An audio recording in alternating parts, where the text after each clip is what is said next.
Hi everyone, welcome back to the channel. Today, we're diving into a topic that is as painful as it is essential: how narcissistic women manipulate men, especially the kind-hearted, loyal men who often don't see it coming.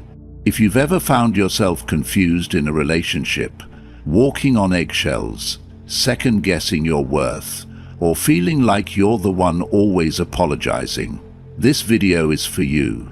Because the truth is, some women, especially those with covert narcissistic traits, are masters of emotional disguise. They don't yell, they don't storm out, but they erode your confidence slowly through guilt, promises, and manipulation wrapped in affection. This isn't about assigning blame or labeling every difficult woman a narcissist. It's about empowerment through understanding. Narcissistic personality disorder is real and complex, but it never excuses mistreatment. And more importantly, you are never responsible for tolerating or fixing someone else's destructive behavior. In this video, we'll unpack the subtle phases of narcissistic manipulation, from how she draws you in with charm and intensity, to how she traps you with guilt, confusion, and emotional control. We'll also explain why so many good people, especially the empathic, dependable, deeply loving ones, stay far longer than they should. So, whether you're trying to make sense of a past relationship, questioning a current one, or simply want to understand the emotional dynamics at play better, stay with us until the end. Your emotional clarity and peace of mind are worth far more than any toxic attachment. Let's begin. Number 1. Who the female covert narcissist targets. Not every man falls into her web, but the ones who do often carry traits that make them quietly irresistible to a covert narcissist. She doesn't chase chaos in the beginning. Instead, she scans for structure, strength that looks like gentleness, and stability that feels like home. That's why she's drawn to two very different types of partners: those who mirror her narcissism and those who represent its opposite. When she meets someone like herself, the dynamic becomes a silent duel, two egos searching for dominance. But when she finds someone from the second group, that's when her manipulation truly thrives. She looks for the kind of man many women dream of, not flashy or arrogant, but dependable, deeply feeling and guided by purpose. In her eyes, this man becomes the perfect stage for her emotional performance. His strength doesn't intimidate her, it excites her, because she knows strength like his can be redirected. The Fjord type is her favorite target. He is a protector by instinct, the man who shields others even when it costs him. He doesn't just want to keep others safe, he feels responsible for their peace.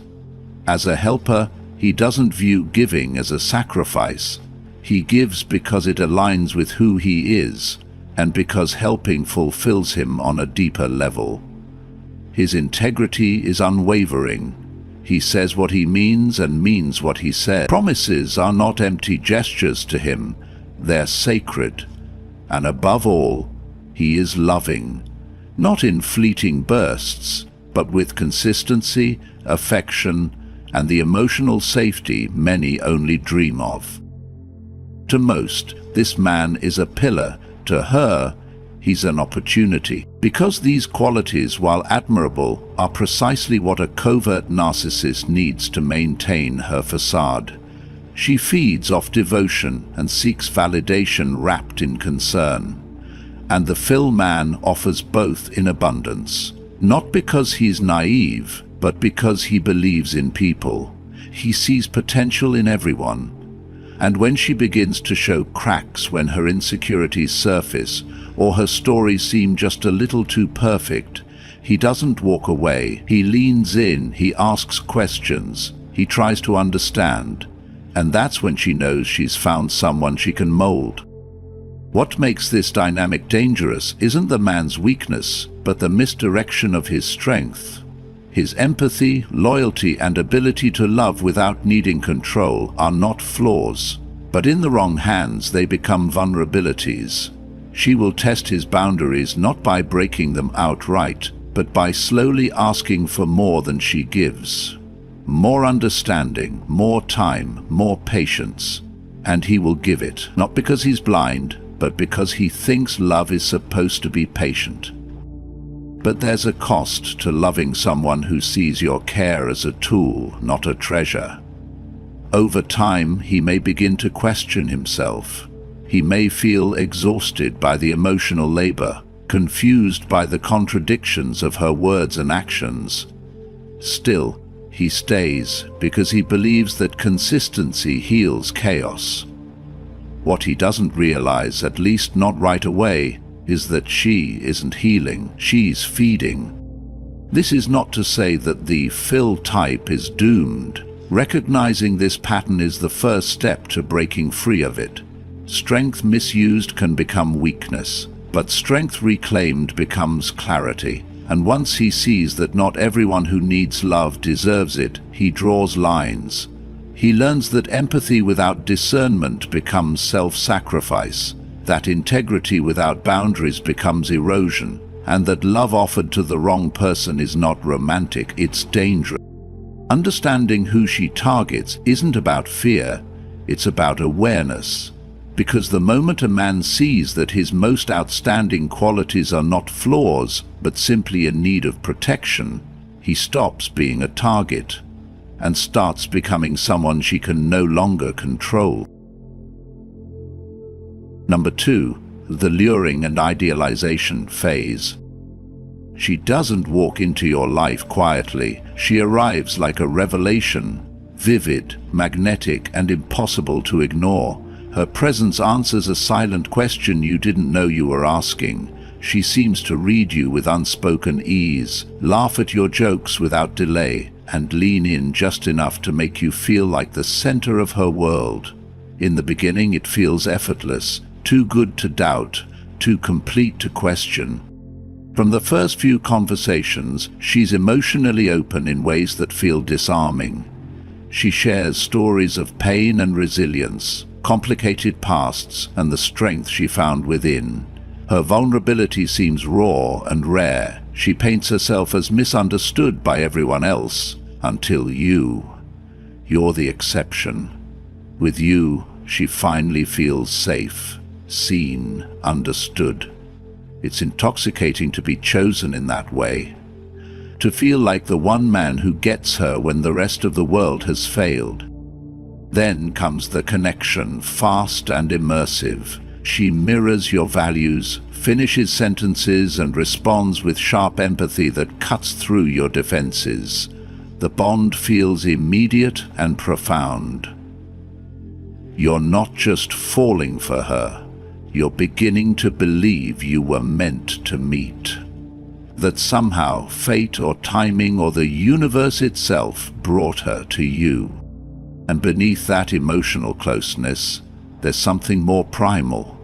She shows affection with intensity, not in words alone, but in ways that bind you deeper. Affection becomes a reinforcement tool, drawing you closer through warmth and closeness. You interpret it as chemistry, but it's something else, strategy. Every moment is crafted to deepen the illusion of connection and dependence. Her aim isn't just to be loved, it's needed. She subtly frames herself as fragile yet brave, powerful yet wounded. And without realizing it, you begin stepping into the role she's designed for you. Protector, savior, the one who makes her feel whole again.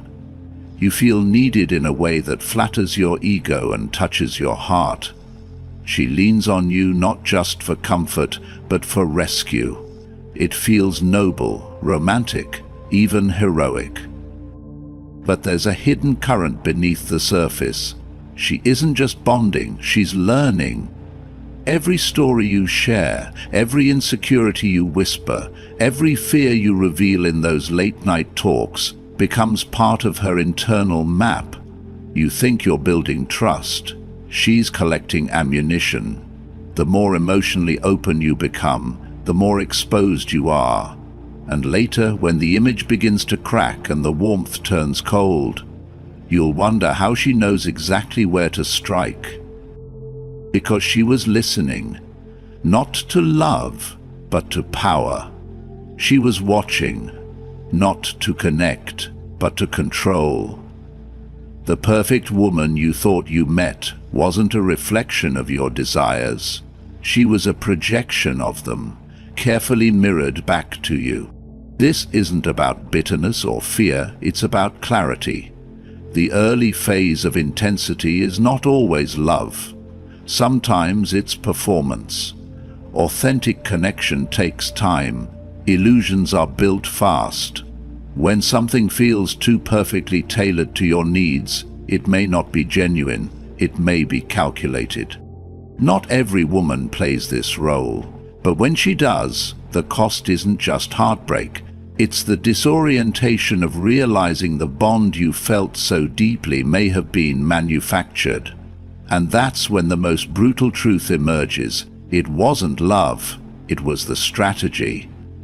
You weren't chosen because of who you are, you were profiled because of what you need. Number 3. The hook. Emotional manipulation through promises and guilt. Sometimes what looks like vulnerability is not a window into her pain, but a carefully crafted tool of control. It begins subtly. She pulls away emotionally without warning. You feel the chill first in her silence, then in her tone. When you ask what's wrong, she may mention something you said or did, something so small it surprises you. Yet she delivers it with enough emotional weight that you feel responsible. Maybe she brings up a past hurt or says you reminded her of someone who once betrayed her trust. The heavy and solemn emotional tone makes you want to fix everything. Your natural response as a man of integrity is to step up. You reassure her. You clarify your intentions. You apologize, even when you're unsure what exactly you did wrong.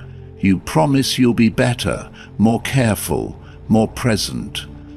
You think you're bringing the relationship closer through these moments of care, but you don't see the hook being set. Each promise you make becomes a thread, and she tightens the emotional bond with each thread, not to bring you closer in love, but to bind you in obligation.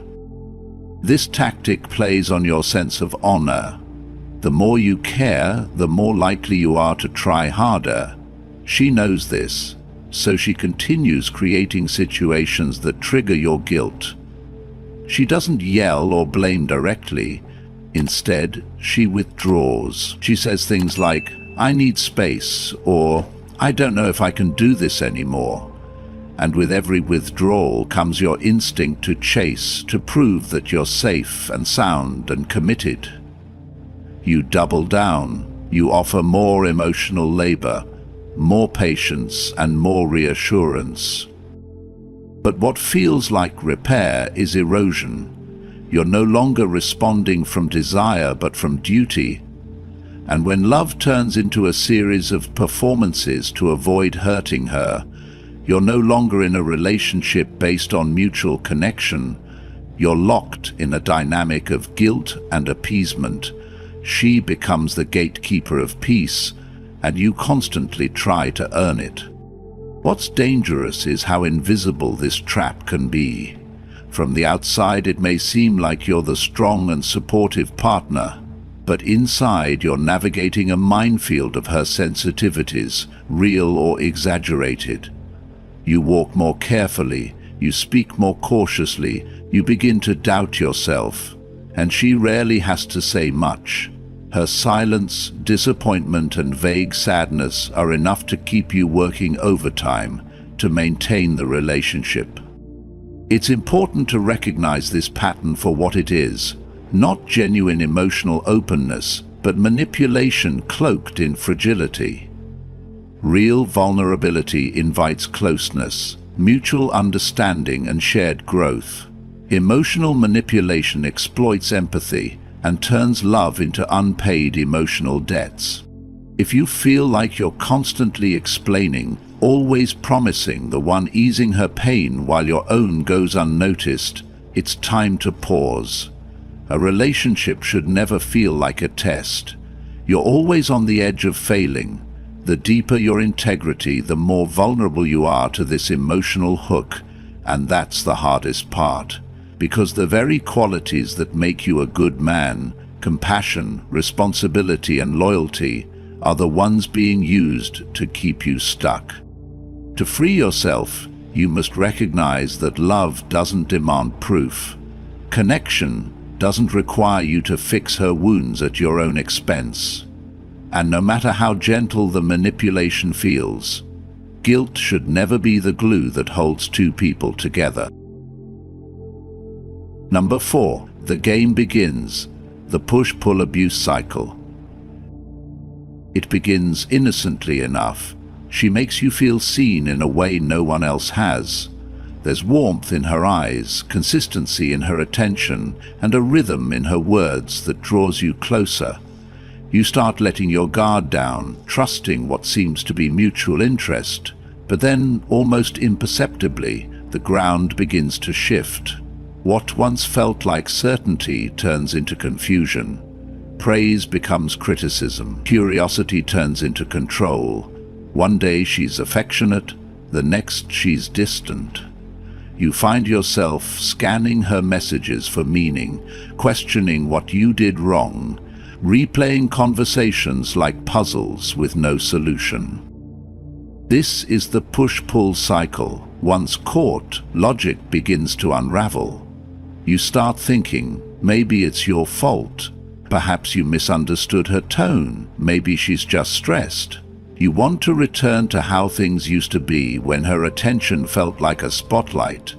And so you try harder, you give more, you over-explain, you apologize for things you didn't do. Slowly your center of gravity shifts, and you start orbiting around her emotional weather. When she pulls away, you chase. When she returns, you feel relief instead of joy. You mistake the end of tension for intimacy. That's how trauma bonding begins. These cycles are not accidental. The subtle devaluation is deliberate, even if unconscious. She compares you to other men in passing, or reminds you how much better her ex was at something. She questions your memory, your motives, or your emotions. Gaslighting isn't always loud. Often it's quiet enough to make you doubt yourself. You begin to feel like the less confident you are about your reality, the more you need her to anchor it. And that's where she gains control. Your sense of self depends on her validation, which she offers in small, inconsistent doses. You live for those crumbs. Eventually, you start to believe she's the prize. You convince yourself that if you could figure out the right way to love her, she would return to being the person she was initially. But that person wasn't real. She was a mask, a lure. Now you're chasing a ghost, a version of her that only appears when you begin to pull away and reclaim your strength. And when that happens, she turns warm again, reeling you back in with sweetness just long enough to reset the cycle. The longer this continues, the more disoriented you become. Your friends notice your energy is off. Stop talking about her because you can't explain what's happening. You lose parts of yourself, your confidence, humor, and peace. And all of it feels tied to whether she approves of you that day. The cost of love becomes your stability. You must understand this. Love is not confusing. Genuine connection doesn't require you to question your reality or walk on eggshells. Healthy intimacy brings clarity, not chaos. The moment you feel like you're being tested without knowing the rules, you're no longer in a relationship. You're in a psychological game designed to keep you unbalanced and dependent.